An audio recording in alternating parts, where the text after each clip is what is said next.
Hey everybody, Ben Pakulski here. This is the Muscle Intelligence Podcast. Thank you very much for joining me today with a special episode around the concept of lean for life. A lot of people have come to me over the last 25 years to help them get into great shape, get lean, healthy, and muscular. And what a lot of people don't understand is that word healthy is in there on purpose. I don't just make up those three words and throw them together haphazardly. In order to become ultimately lean and in order to become muscular, healthy has to be a prerequisite. And there's certain physiological prerequisites that either make your body more apt to want to lose fat, either at rest or when exercising, and make it not want to lose fat, either when exercising or at rest. And understanding these things is an absolute necessity to get you in shape. Some people just want to work harder and harder and harder and get in shape. And I think there's value in that. There's merit in that. But ultimately, if you want to work smart, you want to learn ultimately how to get in shape and do it in a sustainable way. Stay in shape for the rest of your life. Lean for life. There's a certain number of things that you want to prioritize, a certain number of physiological prerequisites that have to happen in your body to ultimately make this happen more effectively.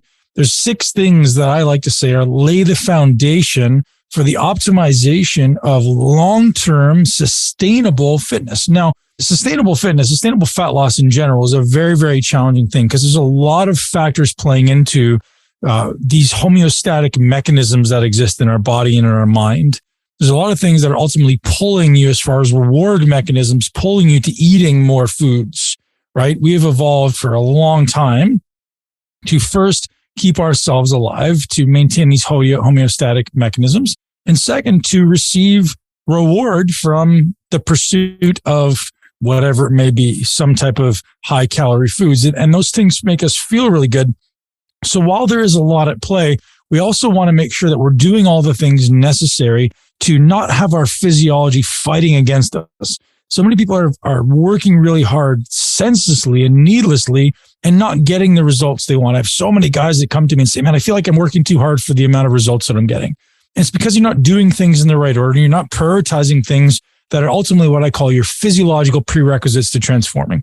The 6 basic things that you must be doing before your body will ultimately transform and ultimately want to transform, right? This concept of, is it easy or is it hard? So a few things that we're going to cover in today's podcast. The 1 simple practice that you must be doing daily to alleviate stress, the 6 high impact precursors, which is what I just talked about, the critical training phase that everyone forgets, laying a foundation before you ultimately work hard. Training anyways is a continuum between execution and effort. And if you're not doing them in the right order and doing things correctly, you're simply going to be beating your head against the wall, not getting results.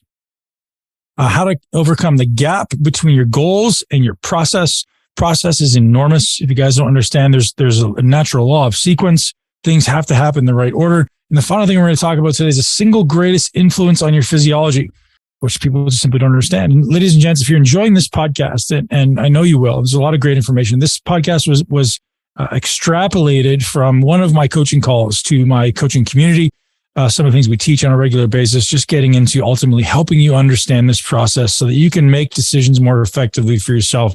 Helping you get in shape once is great, but what I like to teach is principles and concepts to empower you to be in shape for the rest of your life. If this is something you enjoy, you're going to want to join our Lean for Life program. You're going to want to check it out. Head over to muscleintelligence.com/lean. We're open for only a few days. We're opening for 4 days between now and Sunday to sign up. And we have a very limited number of space. We're only going to take 100 people. And once we fill up, we're closed, we're done. And at least until next round. So ladies and gents, and I want to talk a little bit about the people who have been successful in the last round. Gosh, it was mind-blowing. 12 weeks. We had Steve losing 43 pounds. He's in his 50s. We had Les losing, I believe, is in his high 30s, even low 40s pounds. He's in his 50s. We had Patrick, who's 60 years old, lose, I think, 32 pounds. We had Stefan not lose too many pounds. I think they lost 15 or 18, but God, his transformation was phenomenal. And so many more guys who were into certainly double digits, high 20s and 30 pounds of fat loss in just 12 weeks by simply following the plan. And this is not me making up numbers. All these numbers are there on the sales page for you guys to check out at muscleintelligence.com/lean. If you're ready to take action between now and the end of the year and start off 2023 on a high foot, not having to worry about your body composition, not having to worry about how you feel in your clothes, simply be confident showing up at your highest and best. Head over to muscleintelligence.com/lean after you listen to this amazing podcast with so much amazing information. If you guys want to join our community, this is the way to do it right now. I look forward to seeing you on the inside. Enjoy the podcast. I think sometimes in this incredibly challenging world that we exist in, some of us, sometimes it can feel like you're alone, right? Sometimes it can feel like your challenges are unique. Does anyone feel like that? Does anyone feel like your challenge is like, oh gosh, no one's going to understand me and my problems? Well, I'll tell you what, in the 23 years I've been doing this, what I find is your challenges aren't unique. Your gifts are unique. Your challenges are very common. You can usually narrow down your challenges to 6 to 8 things that kind of everyone experiences. Today, we're about how to optimize training, nutrition, lifestyle, and mindset, which is kind of the 4 pillars of a body transformation. We would cover everything that everyone is experiencing right now, right?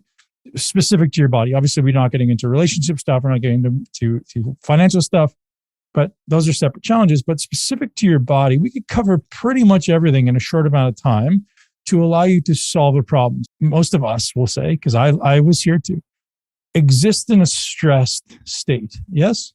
Yeah. The world's pretty stressful right now. It's a little different. Change is stressful. New beginnings are stressful. Uncertainty is stressful. There's a lot of that stuff going on in the world right now.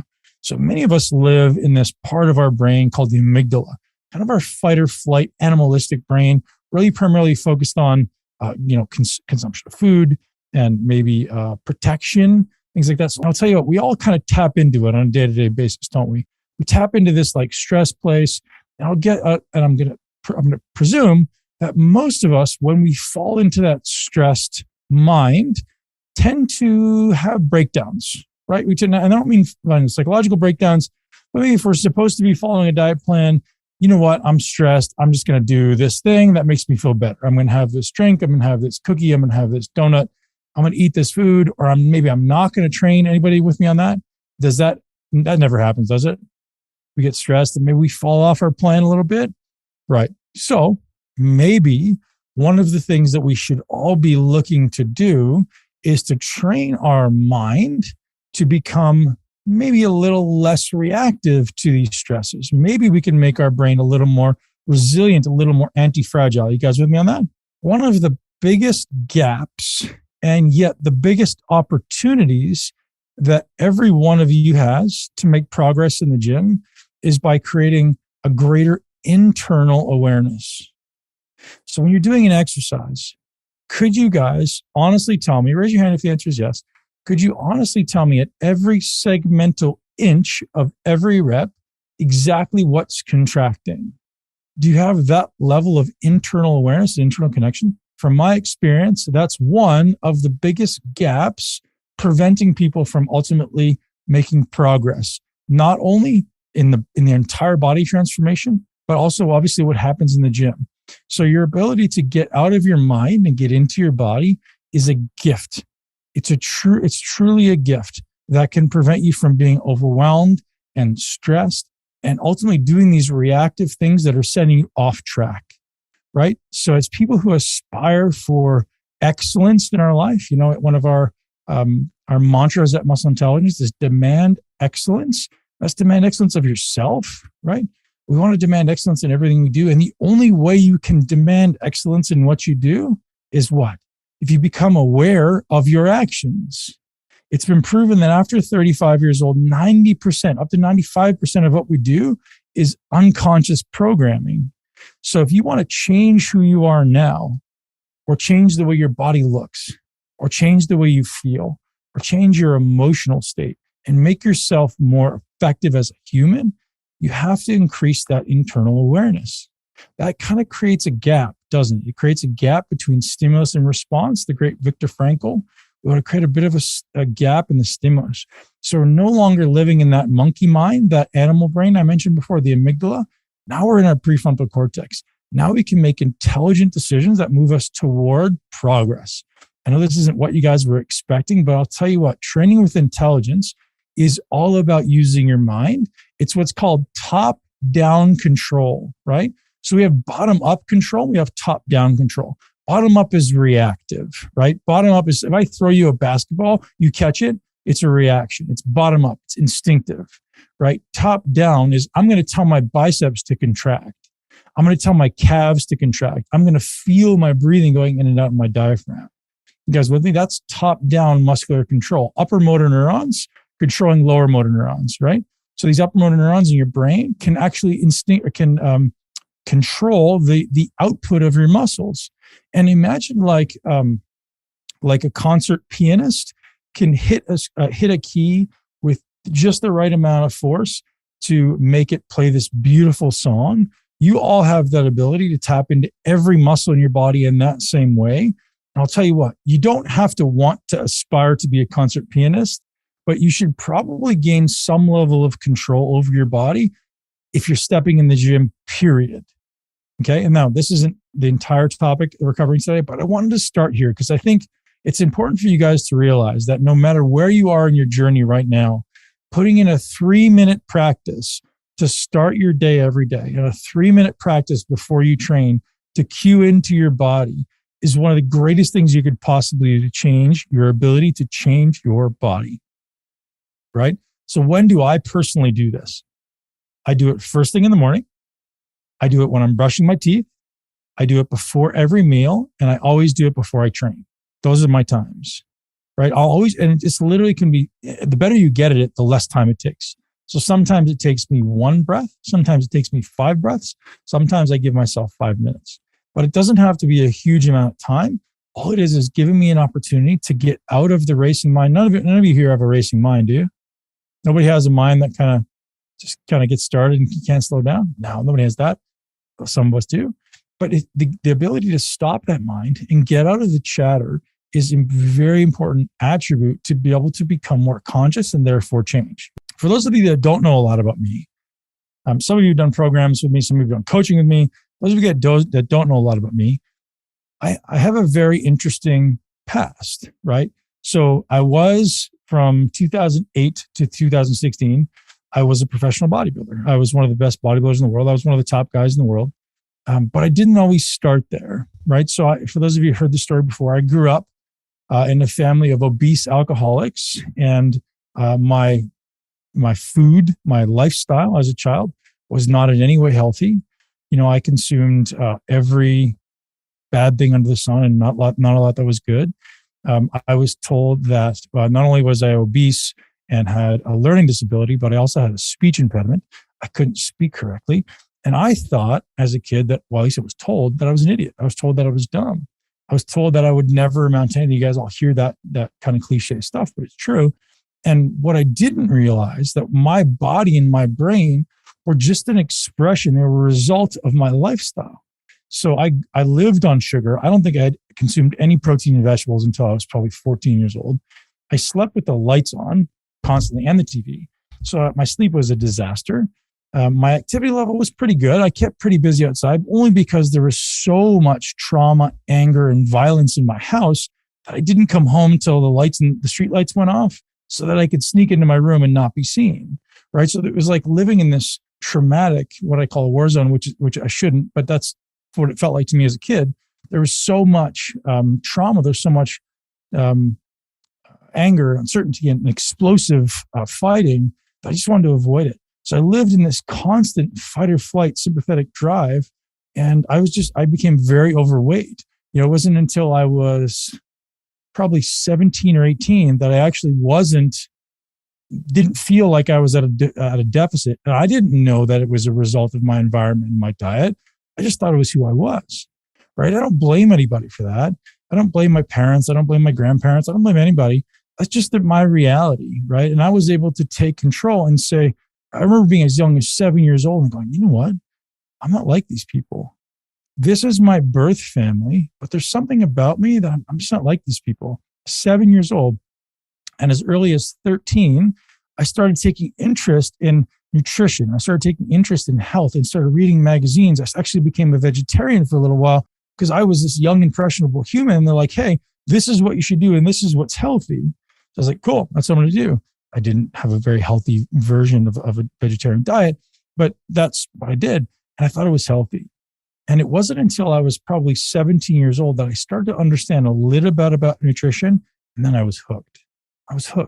from that moment forward, actually probably the time I was about 17 in 1998, I decided I was going to become a professional bodybuilder. I thought it was the healthiest expression of a human. I didn't know that it wasn't necessarily healthy, and I'll tell you about that in a minute.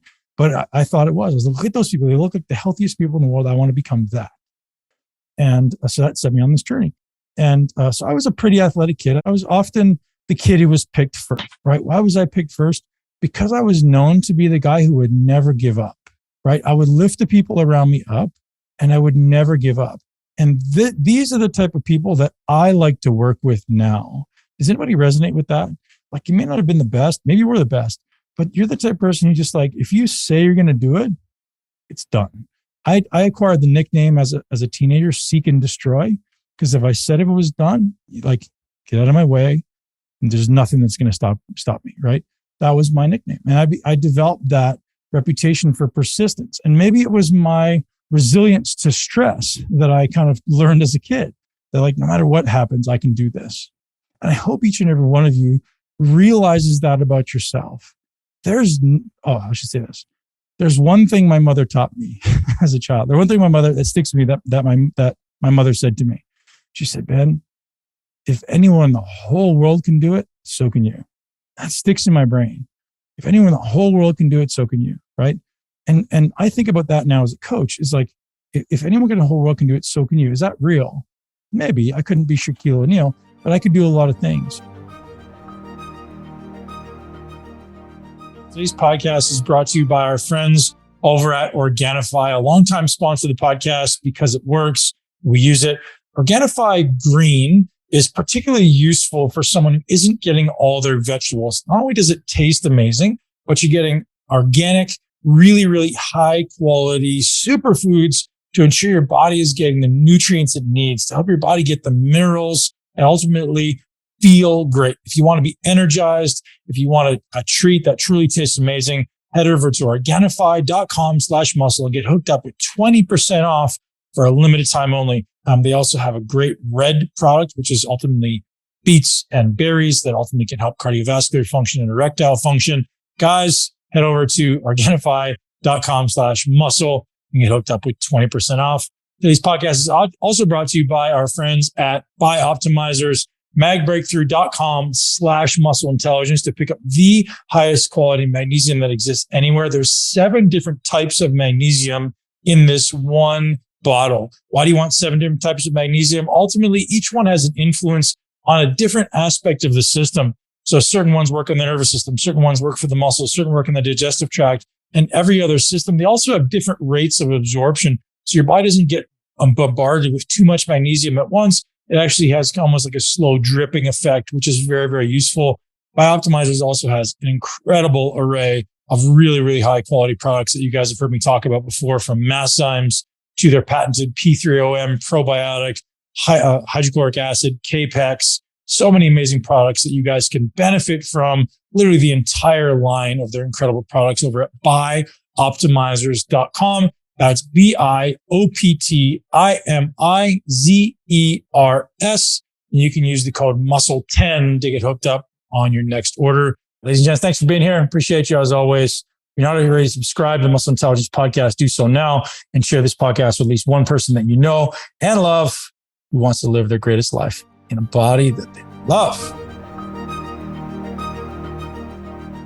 And so then what's the gap between my desire to do something and the end result?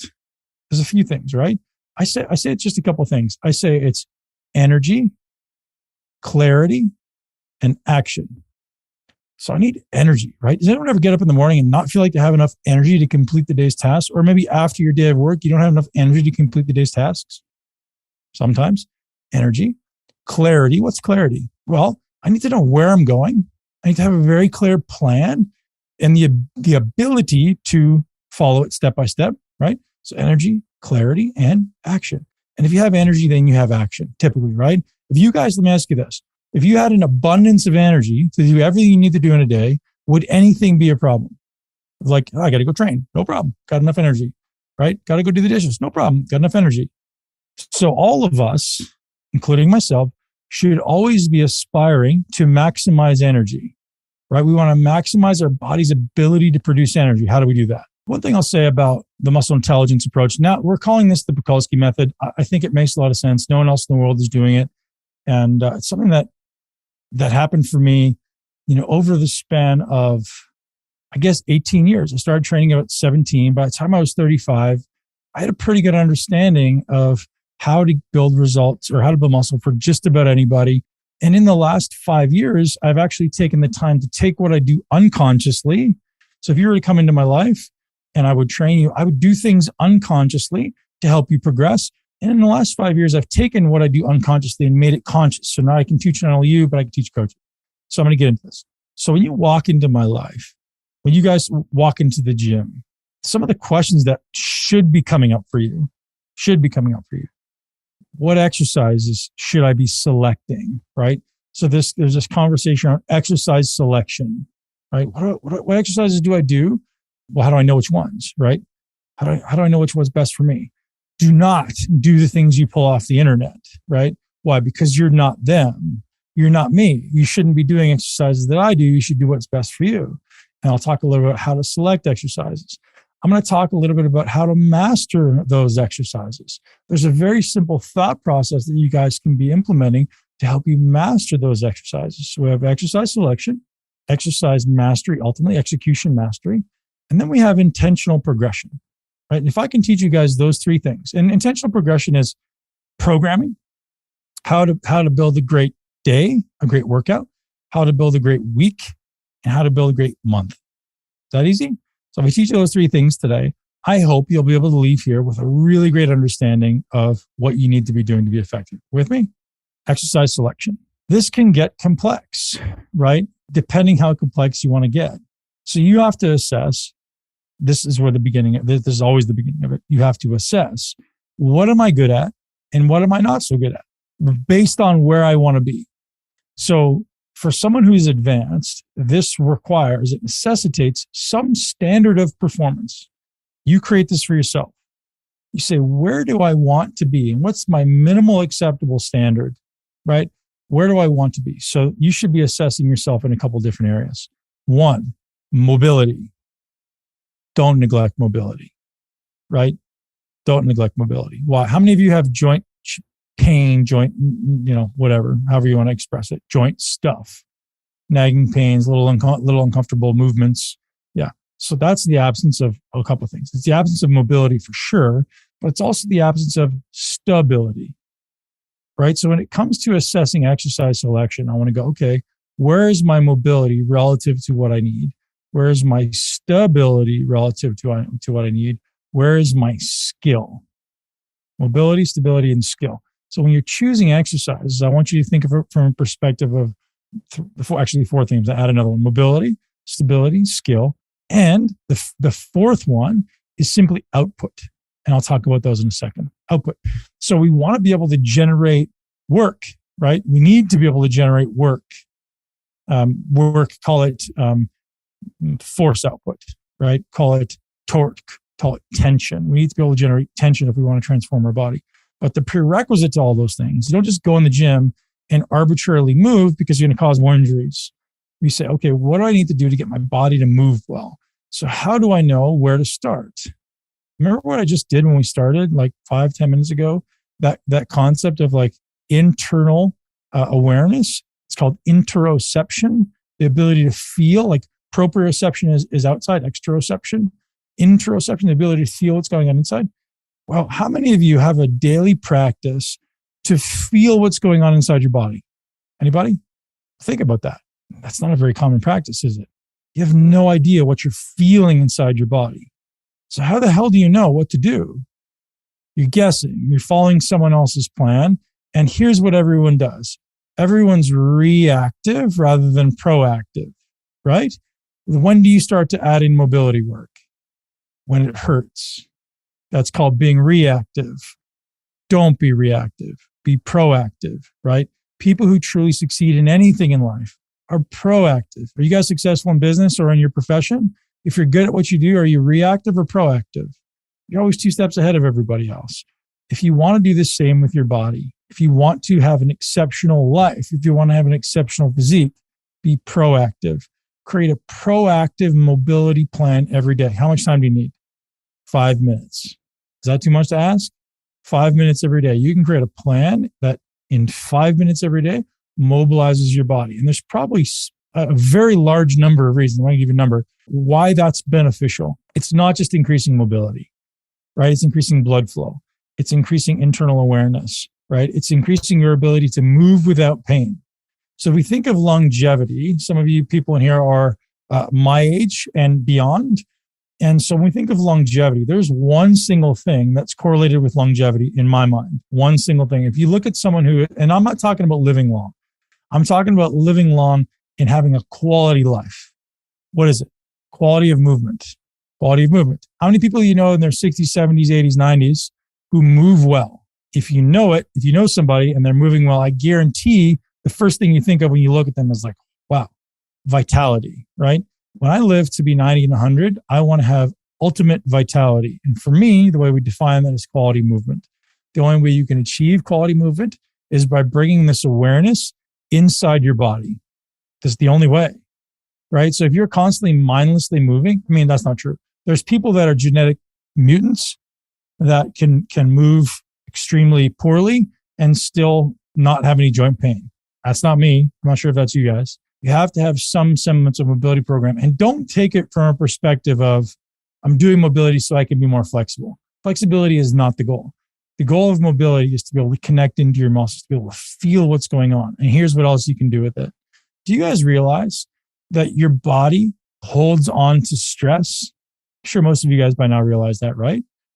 There's a great book called The Body Keeps the Score by Bessel van der Kolk, something like that.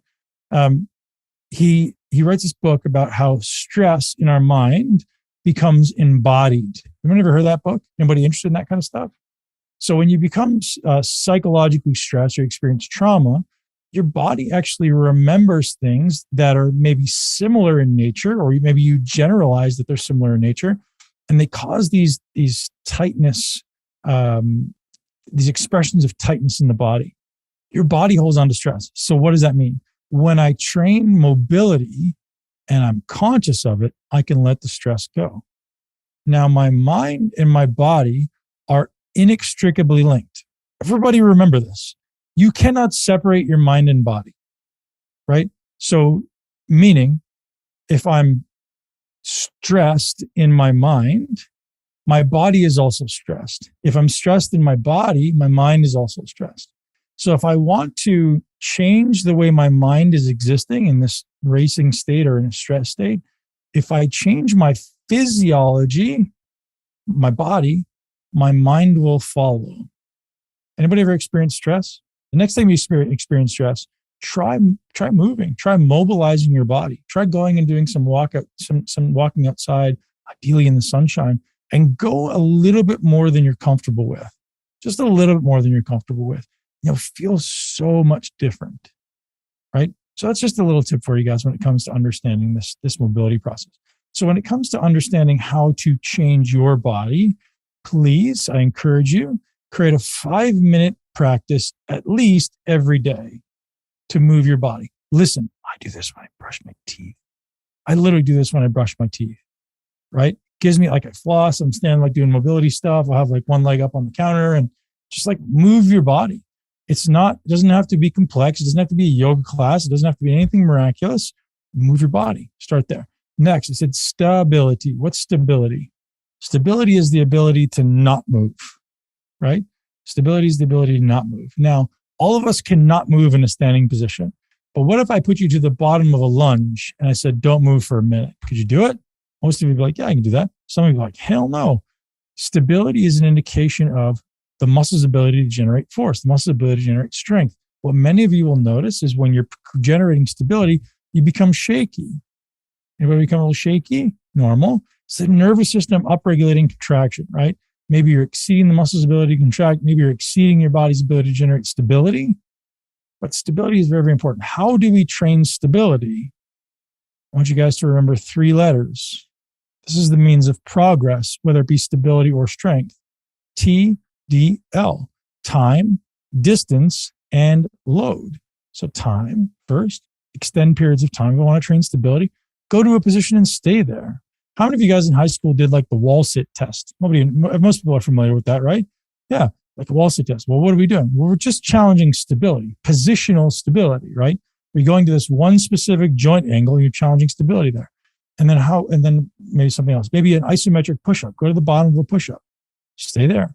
You're challenging stability. You're not necessarily increasing strength. You're not necessarily building muscle, but you're challenging stability. Here's the most important thing, everybody listen. Stability governs muscle contraction, right? So without stability, you can't contract muscles. The more stable you are, the more you can contract muscle. So stability can come in two places. With me, where can stability be generated? Internally and externally. Internally, I'll give you an example of internal stabilization, the squat. The squat is completely dependent on you being internally stabilized, right? Internal stabilization. What's an example of external stabilization? Maybe a leg press. I have all these things around me that I can push into, right? I got a big back platform. I got a foot platform. I can stabilize externally. Which one can I generate more force on? Leg press. But it doesn't mean that that's a better exercise. It just means that it's a different mode of generating stability. Stability is absolutely necessary for muscle contraction. Compare the ability to squat on ground, on a Bosu ball, or on ice. Which one's going to get the greatest amount of force output? Ground, obviously. If I'm squatting on an unstable surface, my brain downregulates muscle contraction. This is important. You need to be able to do this. So here's the takeaway for you guys. When you're training in the gym, ask yourself, I want you guys to be honest with yourself and ask yourself this. If you were to do a rep, any rep, and I want you to do it with your eyes closed, don't squat with your eyes closed, but anything else you can do with your eyes closed. Is the muscle contracting like a strobe light or like a spotlight? Listen, is it contracting like a strobe light or a spotlight? What's the difference? A strobe light's going on and off. It's fluttering. A spotlight, boom, it's a fast, aggressive contraction, right? You need to train your muscles to contract like a spotlight, meaning they turn on and they stay on through the entire duration of a set. That's how muscle building starts to come. It's about amplitude and duration, right? So a light is a good example. It's about amplitude, brightness, and duration, right? So when I'm contracting my biceps or my pecs or my delts or my quads, I'm saying to myself, is this going on and off throughout the rep, or is it staying on through the entire duration of the rep and eventually the entire duration of the set, right? So think strobe light, spotlight. Which one is it? And I'll guarantee you guys, if you guys took nothing else away from today and you just applied this thought process to your training, your body will completely change. If you can get every muscle contracting like a spotlight, everything's going to open up for you. So when you guys come and meet me in the gym, this is probably one of the highest level priorities for me for your training. So first, I ask myself, can they access the range of motion that we need to build this muscle? I'll give you an example of what that means in a minute. And the second is, if they can do this entire range of motion because they have the mobility, then it's like, okay, what's their ability to contract with no weight, right? Or with very little weight, right? You don't need huge amounts of weight. If you need huge amounts of weight to maintain muscle tension, you're failing, right? So if you guys could take a small amount of weight, call it 30 to 50% of your typical weight, and use that to contract maximum through the entire rep, your body will change faster than you believed possible. Because most people are contracting, I don't know, from my experience, this is a guess, it's subjective. I'd say probably 20 to 40% of the time, people are actually contracting their muscle while they're lifting. The rest of the time, the muscle's relaxing. All right, the muscles, and remember, you're fighting against hundreds of thousands of years of evolutionary biology, right? Your body doesn't want to do work. Your body wants to conserve energy. So the only way you're going to become better at building muscle is if you're conscious enough and present enough in the moment to be able to say, hey, yes, this thing is actually contracting through the entire rep, right? This is important. People don't get this. 90% of the people in the world train poorly, and it's not their fault. Why do they train poorly? Because your body was designed to do the minimal effective dose, path of least resistance. Your body goes, oh, if I do it this way, I conserve energy. And guess what that means for you? Less energy expenditure, less muscle building. It's not necessarily wrong. It's just not what we're trying to do, right? Any movement is great, but if you're trying to build muscle and challenge muscle, you have to say, I want to do as much work as possible. I'm moving toward the discomfort. I'm moving into the challenge. I want to move as hard, make this as hard as I possibly can instead of as easy as I possibly can. Here's a quote to remember. Seek to challenge muscles, not to complete repetitions. If I write 3 sets of 8 on your workout program and your mind is focused on 3 sets of 8, you've already failed. This is why I hate writing reps and programs. Unless I'm there to watch you, if I give you a set of 20, your brain goes, holy shit. The first 8, you're kind of like, you're trying to do as little as possible. And then maybe you work hard in like, the 12 to 15 range. And then the last 5, you're just trying to get through, right? At no point do you say to yourself, I want to make every single inch of every single rep as hard as I possibly can, do you? How many people can honestly say that? I'm actually trying to make every single inch of every single rep as hard as I possibly can. So let me ask you, is the goal to complete reps or is the goal to challenge muscles? What's the goal? So if we're looking for, so when it comes to muscle building, this is important. When it comes to muscle building, tension, damage, and stress, right? Muscular tension, end-to-end pulling on 2 bones. Damage, which is eccentric kind of unloading. And then stress is like metabolic, basically like energy production, the byproducts of work, tension, damage, stress. So if my goal is tension, damage, and stress, let's ask the question again. Is the goal to maximally challenge the muscle or is the goal to finish the reps? What do you guys think?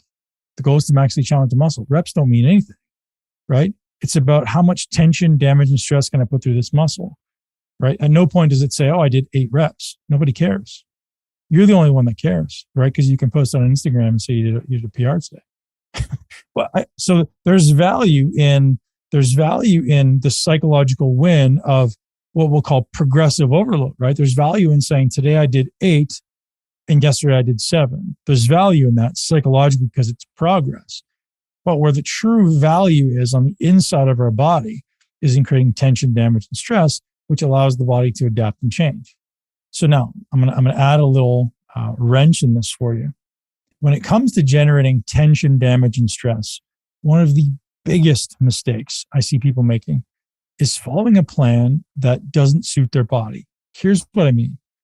How many of you guys, honest statement, I want to see a show of hands. How many of you guys have a plan right now that's designed for you? Designed for you means based on how much your body is capable of recovering right now.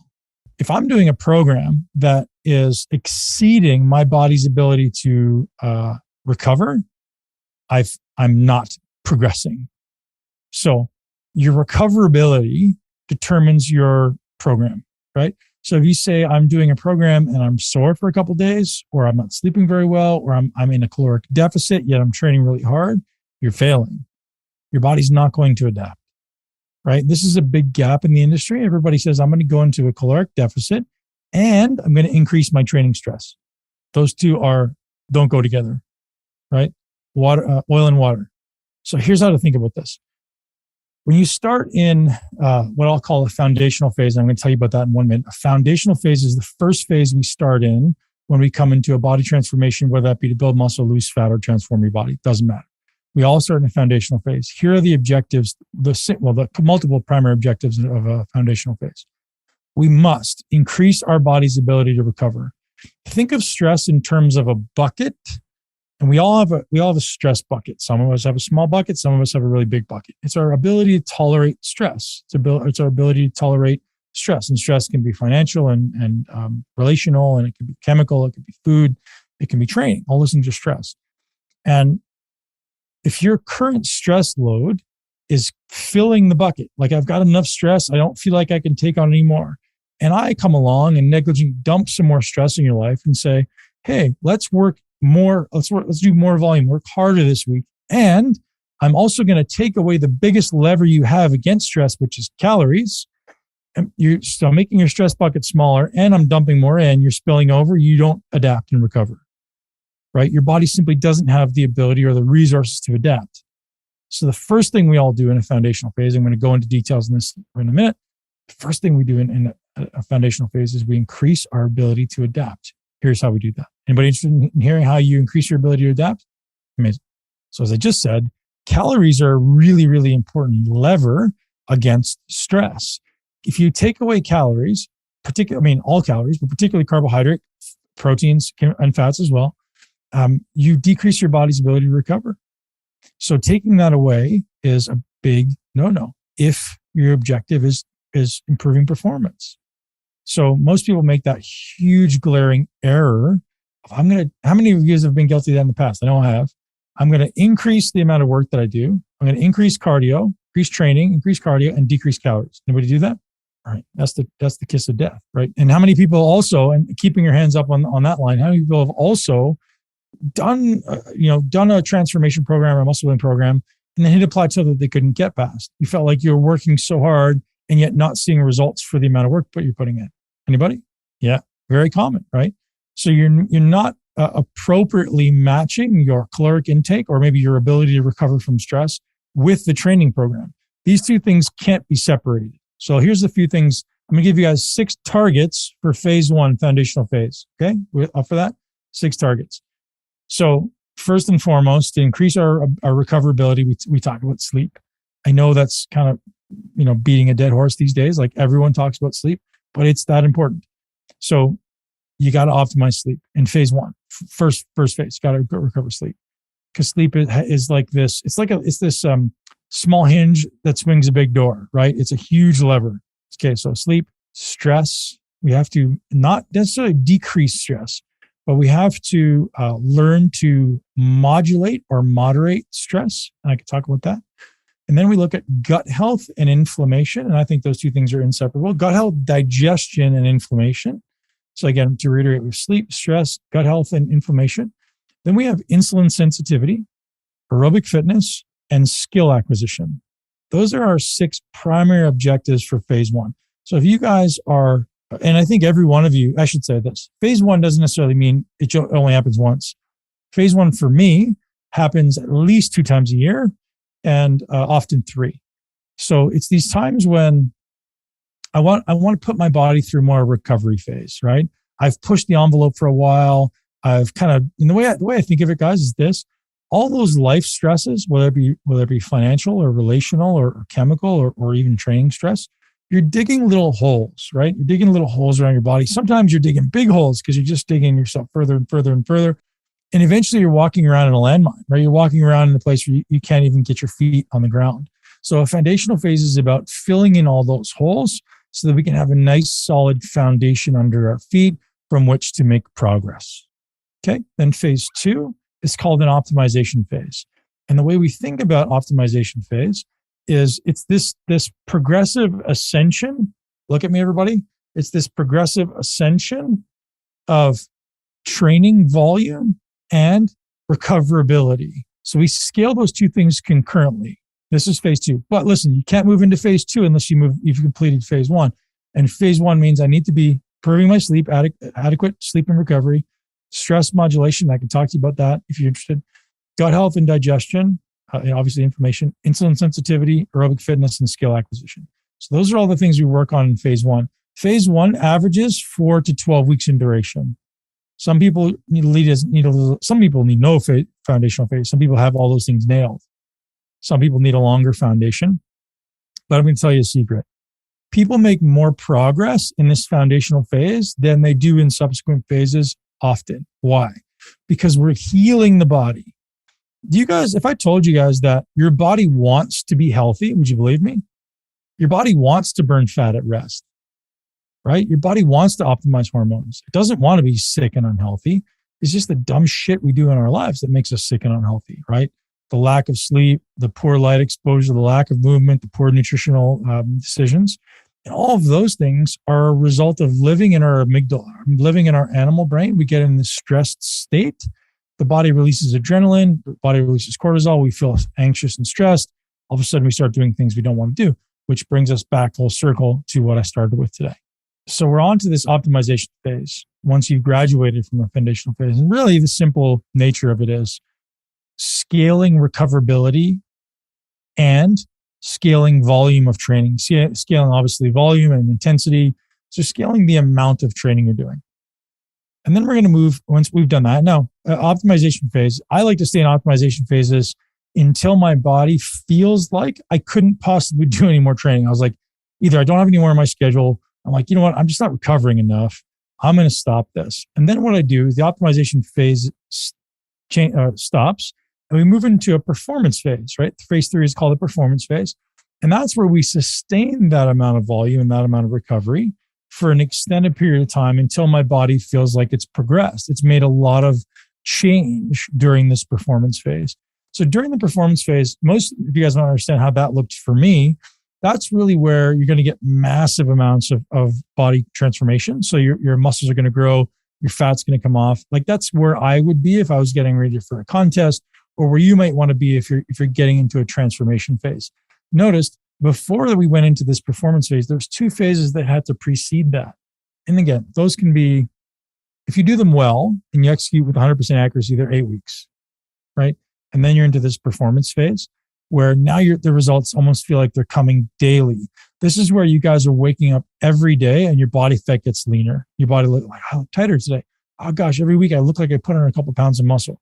There's a couple of my clients mixed in here and they all know this, right? The people who have gone through transformations with us will know like, oh yeah, I remember that phase. And you're working hard, but you also feel like you have the ability to recover from it. Like it's the hardest workouts you've done in your life, but you wake up you leave the gym feeling better, not worse. I always say the workouts should be additive, not subtracting. And the next day you wake up and you're like, God, I feel like I could do it again. That's when you know you're in a performance phase. If you train today and you're sore for 3 days, you exceeded your ability to recover. Anybody sore for more than 1 day? 1-2 days? 1-2 days is okay. If you're sore for 3-4 days, you're doing too much based on your body's ability to recover. So you need to pull back the volume and increase the frequency. So then we're into this performance phase. We sustain that as long as we can at that. And then before your body goes, okay, I've had enough. And here's what we do. If you're wanting to build muscle, we can gradually bump calories up during a performance phase. If you're wanting to lose fat, we can gradually bump calories down during a performance phase while trying to maintain the relative amount of workload, right? So workload is like total number of reps and sets on a daily and weekly basis, right? So we're usually equating the number of sets and reps relative to the intensity over a week. And if we maintain that and we decrease calories, guess what happens? A little bit of fat loss, right? Or drastic fat loss in many cases. And sometimes, here's the crazy thing, you don't even need to decrease calories. The body just does it. The body just becomes more effective at burning fat. Let me tell you guys one thing about fat loss. Do you realize that at any one moment, right now in this exact minute, you guys are burning fat and glycogen and carbohydrate? So glycogen and carbohydrate, the same. Fat and carbohydrate, you're burning both. Everyone is burning a percentage of fat and a percentage of carb. Those 2 percentages add up to be 100% of the calories you're burning in this moment. You can't burn up to 100% fat or up to 100% carb at every moment of your life. Up to 100%. Imagine burning 100% fat at rest. That's the goal, right? Your body absolutely can do that. When I was competing as a bodybuilder, I went and had what's called a metabolic cart where they measure your respired gases and they could tell you exactly how much fat you're burning relative to how much carb you're burning.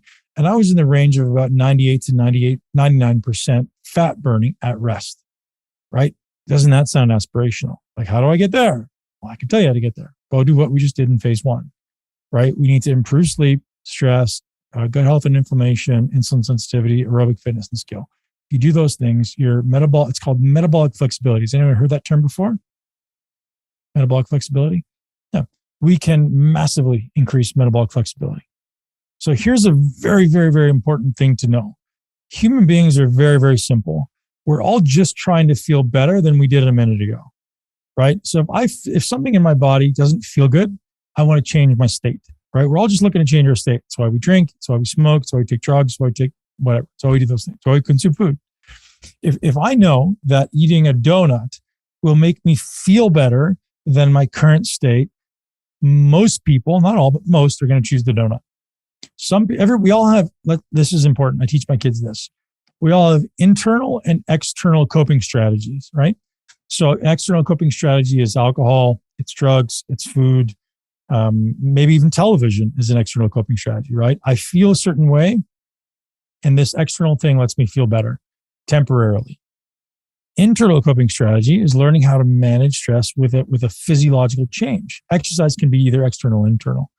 And so I learned how to change my physiology. It could be breath work, it could be meditation, it could be sunshine, it could be grounding, it could be movement. All these things are ways that I change my physiological state to make me feel better in a positive way, right? So I want you guys all to think about, let's do a little exercise here. I want you guys all to think about what your coping strategy is. And you all know it. You don't have to think about it. What's your coping strategy when you feel stressed, when you feel anxious, when you feel like you lack energy? Food, alcohol, pills? What's the strategy? You have to tell me. Think about it. Now, if we said, okay, I know that there's an internal coping strategy that you could easily replace it with, would you be willing to put in the day, week, month that it might take to learn to be better at this thing so that for the rest of your life, you now have an internal coping strategy instead of a crutch? So for people who want to transform, exercise, breath work, meditation, movement, yoga, anything that allows you to connect with your body like we did at the beginning and release the tension and release the feeling, release the adrenaline, makes it go away.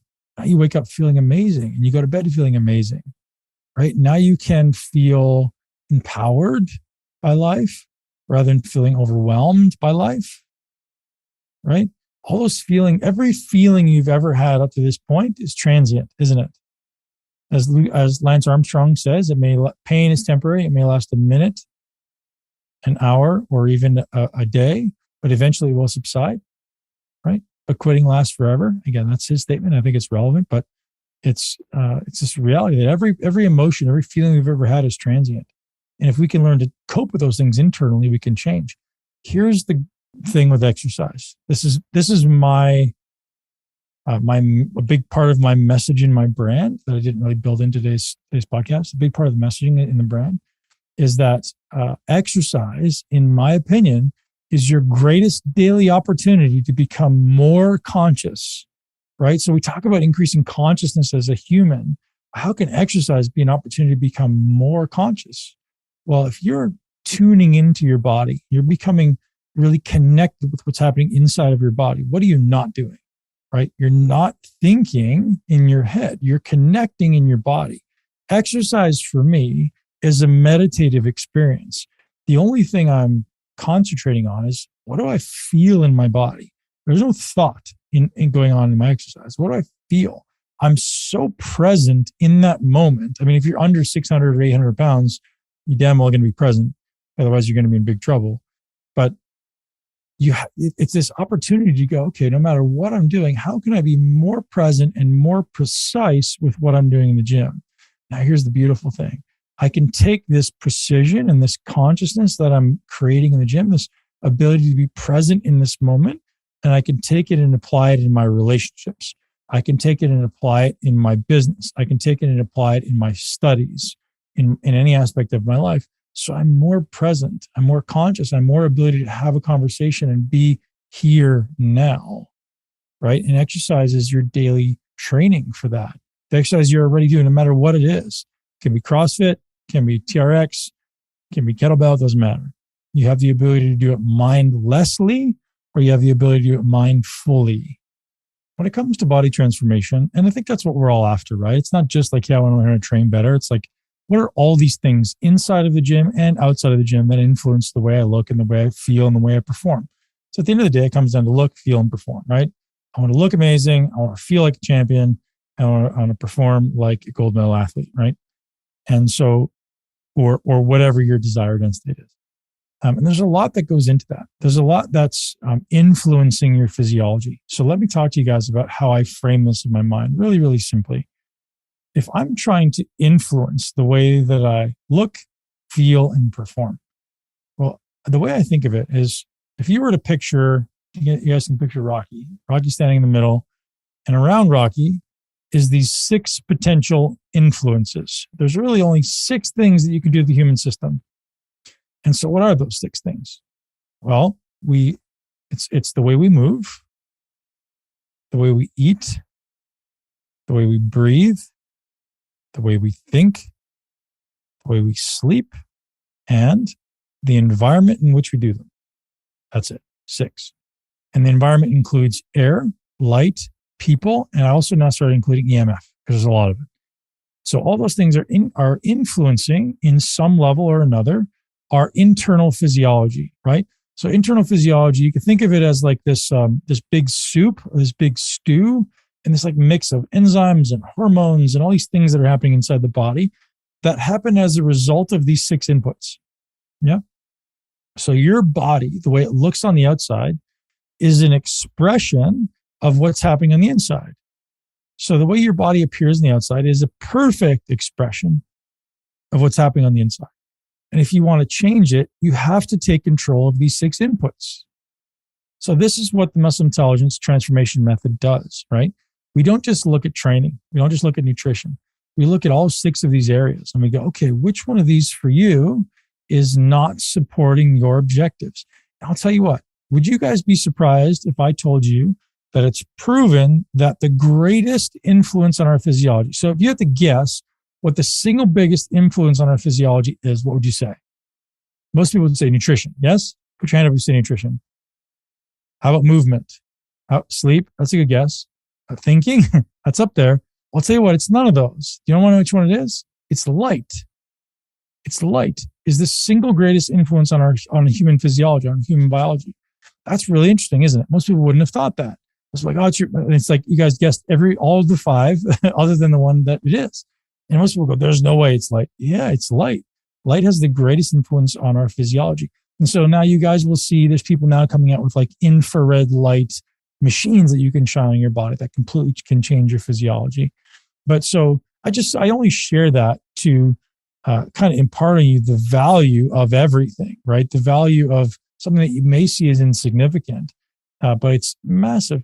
And what about people? How much do people influence our physiology, right? Can people change the way you feel? Massively, right? Good, bad, sometimes indifferent. Mike's saying everything starts with circadian rhythms and light dictates hormones. It does. It also dictates energy production, and energy is the root of everything we do. So again, if we get down to like subcellular physiology, right? We call it like quantum physiology, like what's happening at its lowest level. Well, there's photons of light being emitted through the mitochondria with any bit of energy produced. So when your body produces more energy, these photons of light being emitted from the mitochondria. So we're light beings, right? When people talk about people having auras, there's legitimately auras. Not everyone can see it, but there legitimately is. I think if we walked around with less artificial light, more people would be aware of their gift in seeing these auras. Yeah. So I wanted to say light affects the mitochondria. It does. Light is huge. Again, I'm not telling you this because I want you to become neurotic about your light, although you should be, because I'm neurotic about my light.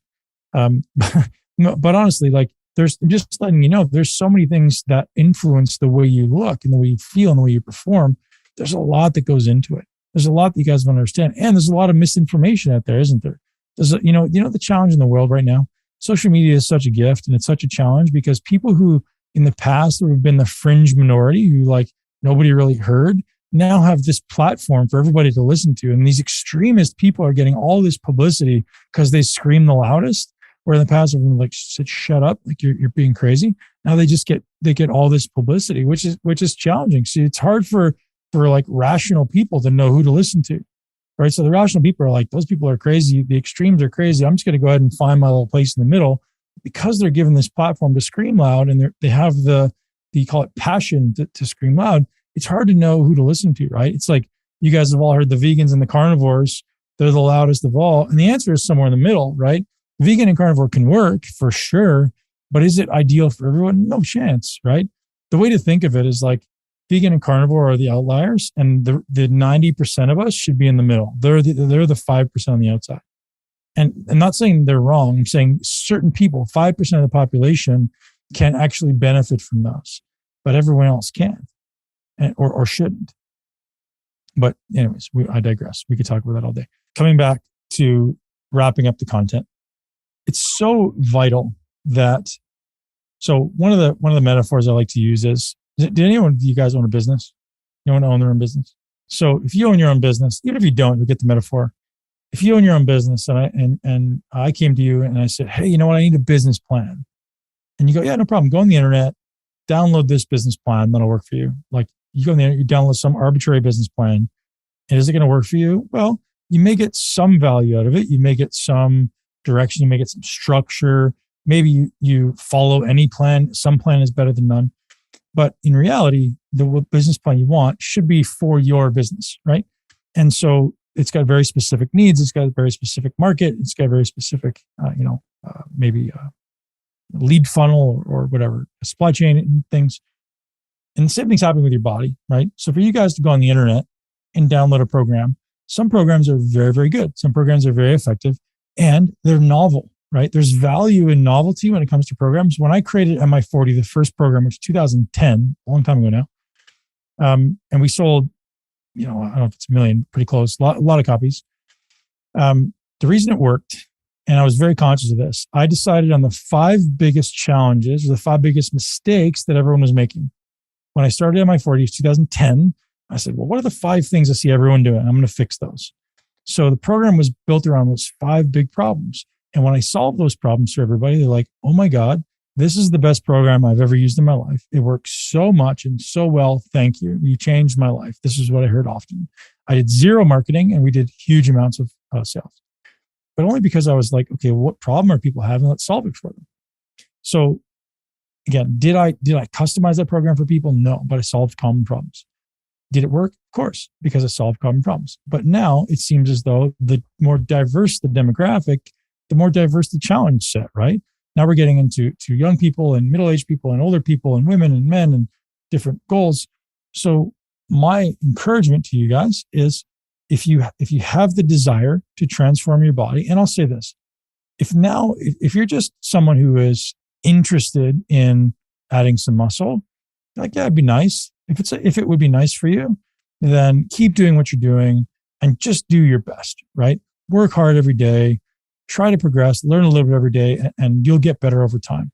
The thing that I don't know what the word I'm looking for is that I struggle with, the thing that really upsets me, I guess, and upset isn't the right word, but frustrates me, is when I see people 5 years later and they look the same or worse, and I know they're working hard in the gym. That just I was like, man, I feel bad for these people. So if you guys have ever been to my gym in Tampa, some people here have been to my gym. The model of my gym is that everyone that comes in the door gets a personal trainer, at least until we decide they're competent. We decide they're competent to go out on their own. Because I hate the fact that people can go to a gym for 1 year, 2 years, 5 years, and not make any progress. They're the same as when they came in or worse, right? And that I was like, listen, my gym's not going to be that. So we have a limited number of members. We only take on 150 members. And everyone who's been in the gym has had or does still have one of our coaches. And they get amazing results. They get amazing transformations. And eventually they learn how to do it, some of them, and they go on their own. Some of them want to do it forever because they know they're getting the best results they possibly could.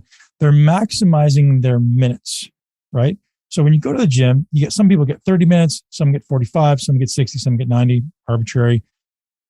We all want to make the most of the time we're putting in. Yes? Yes or no? Do you guys want to go in there and this is the analogy I often use, and it's a perfect one. How many of you people on this call read a book a week? Another question. How many of you read a book a week and retain all the information in the book? Right? So here's the thing. So many people read a book a week and you ask them what was in the book and they can't tell you anything. Right? So it's like reading a book just to read a book. Or is it reading a book to actually get the information, get the knowledge, get the wisdom from the book, right?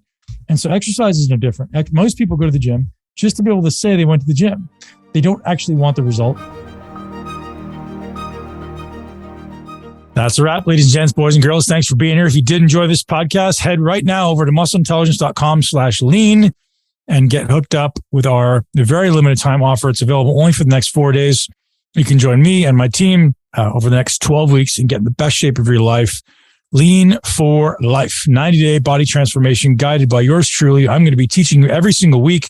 We do a live call to answer all your questions. We write your workout, write your nutrition plan, write your cardio plan. We'll help you with mobility.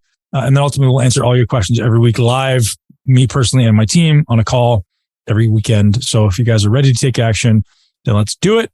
I look forward to seeing you on the inside of Lean for Life. muscleintelligence.com/lean. You can also check that in the show notes. Enjoy. We'll talk to you soon. Thank you so much for tuning into Muscle Intelligence. If you enjoyed today's episode, please be sure to share it with at least one person you know. Make sure you're subscribed so you never miss an episode. This podcast is for information purposes only. The statements and views on this podcast are not medical advice. This podcast, including Ben Pakulski and the producers, disclaim responsibility for any possible adverse effects from the use of information contained herein. Opinions of guests are their own, and this podcast does not endorse or accept responsibility for statements made by guests. This podcast does not make any representations or warranties about guest qualifications or credibility. This podcast may contain paid endorsements or advertisements for products or services. Individuals on this podcast may have a direct or indirect financial interest in products or services referred to herein. If you think you have a medical problem, consult a licensed physician.